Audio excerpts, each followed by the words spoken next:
This is a 1996 Corvette.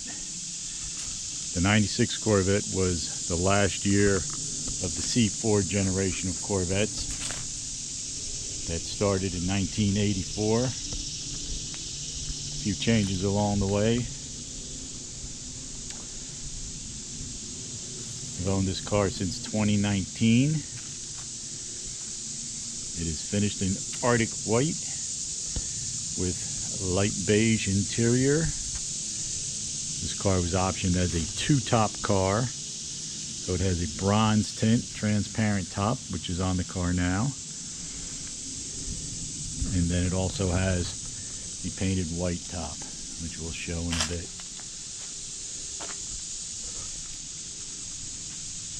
So a few changes for 96 for Corvettes. It was the last year of that generation with the all-new C5 coming out in 97. The ZR1 was done in 1995. So the variety of Corvettes available in 1996 were either manual trans cars, such as this one, or automatic trans cars, which most were. By this time, most people did not opt for a manual transmission. A little over 6,000 manual transmission cars in 1996. The 96 also ushered in the OBD2 computer system, so deciphering codes, trouble codes for this vehicle is much easier than the earlier OBD1 cars. So let's take a closer look, see what we got. Car currently has 58,556 miles on it.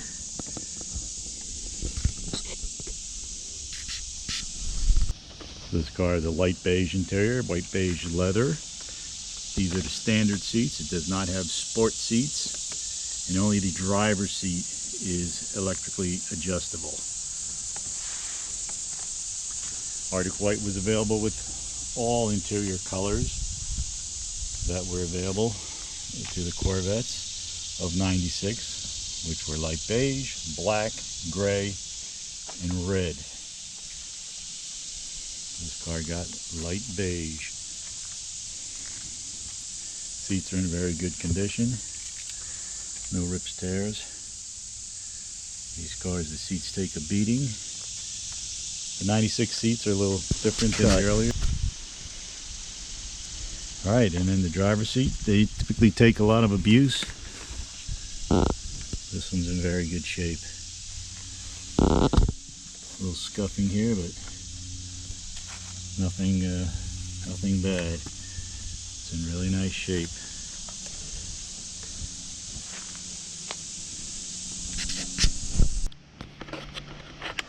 And as I mentioned before, this car has a ZF 6-speed manual transmission, and all cars in 1996 that got the manual transmission also got the LT4 engine, and that's what we have here. The LT4 was an upgrade over the standard LT1 available with automatic cars. The LT4 is rated at 330 horsepower versus the LT1's 300. And since there was no ZR1 for this year, GM stepped it up and gave manual trans cars a little injection of power.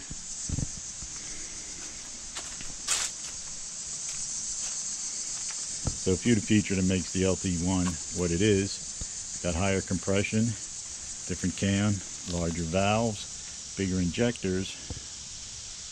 Some of these engines back in the day were making over 300 horsepower on a chassis dyno to the rear wheels, so that suggests more than the rated 330, but that's all speculation, but it goes well. The next year's C5 will have the LS1 engine, which kind of took over the world, but this was the last of the Chevy engine that could at least trace some of its roots back to the first V8 put in Corvettes in 1955 for the small block Chevy.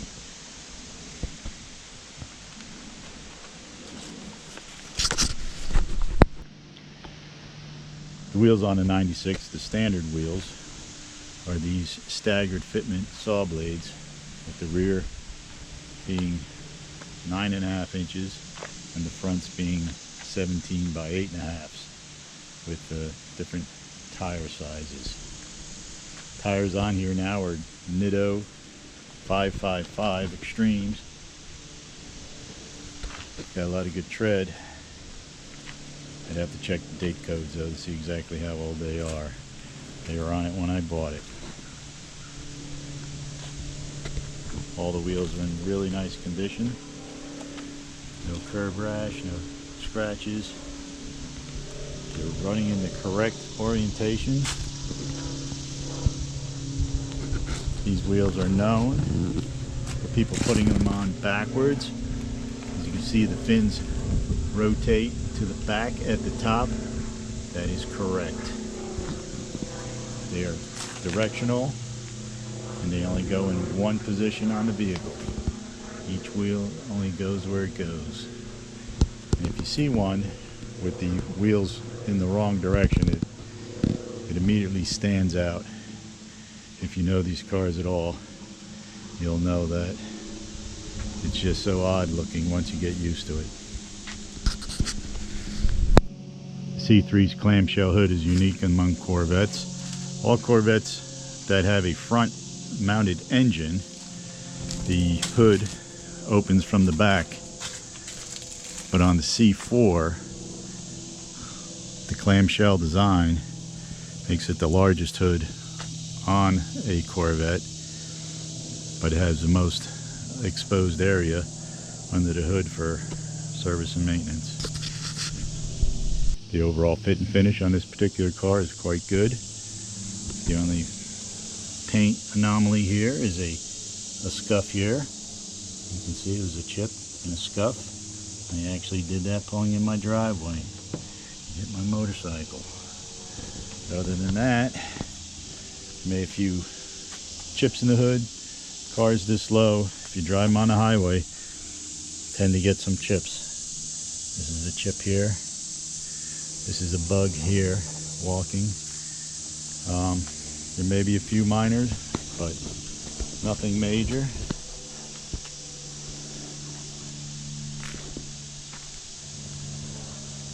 Paint is in very good condition. It's all original. Nothing's been repainted on it.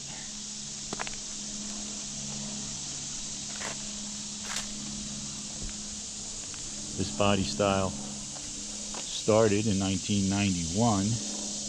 The more rounded rear and front fascias. But this different cove here was only for 95 and 96. And the final way to tell that this car is a 96 is that the space between the driving lights and the side marker lights is body color. On a earlier car, even a 95, that would be painted black with any color. So that's the way you can tell. All C4 coupes are the target top type. The roof panel comes off. It's secured on with 4 bolts, and it comes with a special ratchet wrench to remove it. And then the roof panel on a C4 is actually a stressed member of the car. So with the top off, you get a nice open cockpit feeling, but you do feel a little bit of rattle, you know, of the cowl area, and that's a known C4 thing. But it comes off fairly easy once you get to it. It is a little heavy, and as mentioned, this is a 2-top car. I'll show on the window sticker the second top. So this is a copy of the original window sticker of the car, and it shows there the bronze removable roof panel for $650 extra charge.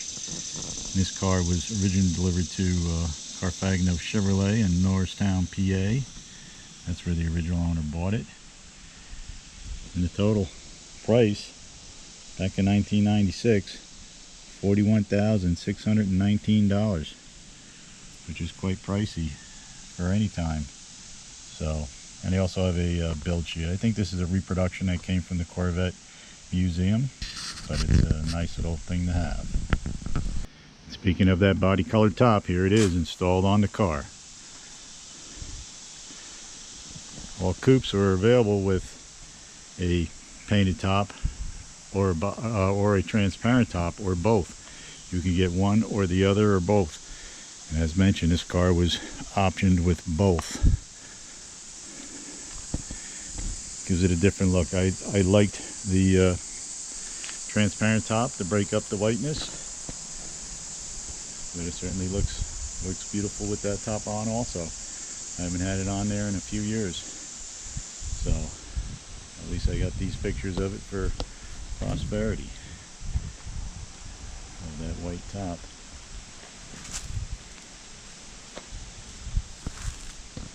And of course, this top's been stored in its storage bag. The headliner of it is in very nice condition, not falling down or anything. Transparent top is a little hotter in the summertime, but the air conditioning on this car works well, and it's never been a real issue. So there's the body colored top. This will show the cold start capability of the car. There will be no smoke or anything. So just verify, just pushed it out of the garage, touching the exhaust manifold, and it is indeed cold. So we'll put you on the tripod here. Start it up. See what she sounds like.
Okay, we're going to try to get a little driving video solo here. Hopefully you can see something.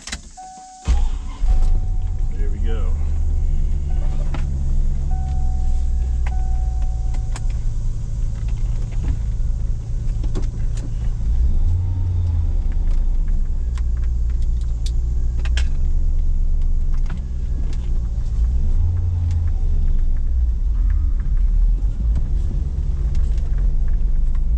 The air conditioning works. The Bose Gold stereo, cassette, and CD player work. I use a cassette adapter to play my MP3 player. I can't play any music right now, or else this video will get flagged for copyright. So we'll take it up the street a little bit.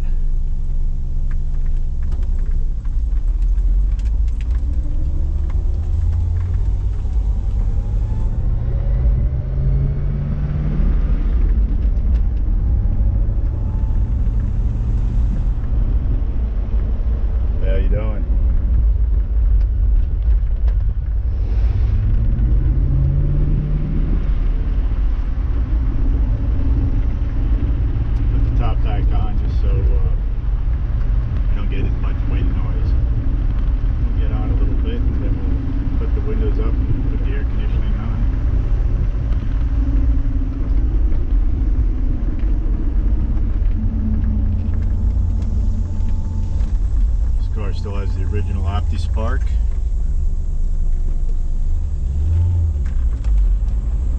And the original dual mass flywheel and clutch setup.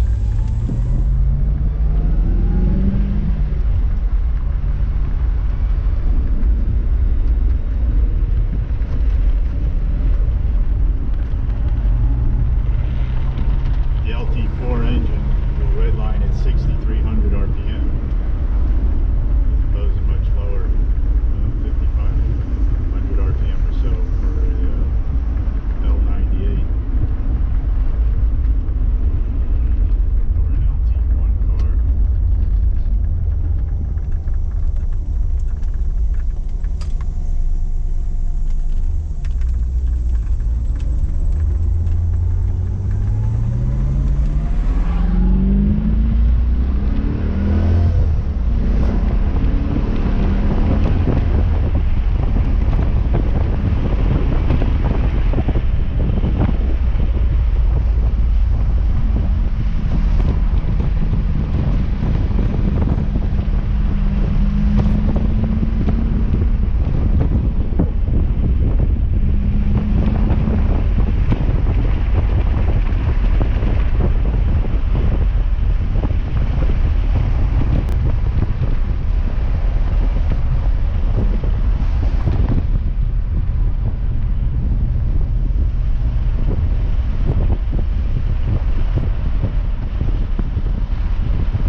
Six-speed in this car has 2 overdrives, which allows you to get really good gas mileage on the highway. I've driven this car out to Carlisle and it's got 28 miles to gallon cruising on the highway. This car has cruise control, most of the basic options, traction control.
Well, that's going to wrap it up here on the 96 Corvette with the LT4.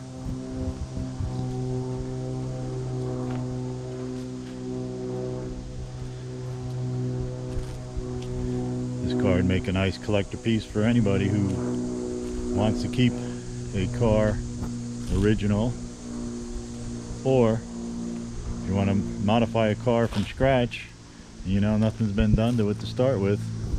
This also made a good candidate for that. So like and subscribe, and we'll see you soon.